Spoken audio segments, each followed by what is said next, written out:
Pauni police कार्यवाहीसाठी उदासीन, एकूण 1,60,000 रुपयांचा मुद्देमाल जप्त।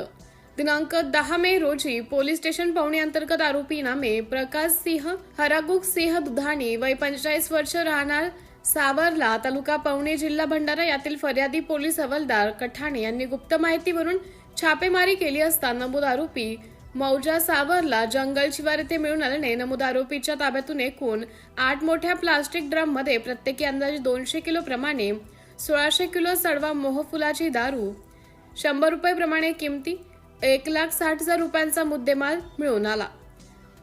सदरचा गुन्हा नोंद करण्यात आला। भंडारा स्थानिक गुन्हे शाखा व स्थानिक नागरिकांना दिसून येतो तर पवनी पोलिसांना का म्हणून दिसत नाही। पवनी पोलीस स्टेशन कार्यवाही करता उदिसीन दिसून येतो। स्थानिक पोलिसांच्या कार्यशैलीवर प्रश्नचिन्ह निर्माण होत असून ही चर्चा तालुक्याच्या चव्हाट्यावर बोललं जात आहे। ही कारवाई माननीय अप्पर पोलीस अधीक्षक भंडारा श्री निलेश मोरे, सहाय्यक पोलीस निरीक्षक चिंचोळकर यांच्या मार्गदर्शनात पोलीस हवालदार कठाणे स्थानिक गुन्हे शाखा यांनी केली असून सदर गुन्ह्याचा तपास पोलीस स्टेशन पवनीचे अधिकारी करीत आहेत। सिटी इंडिया न्यूज साठी जिल्हा उपसंपादक अनिल ढोलवार, भंडारा।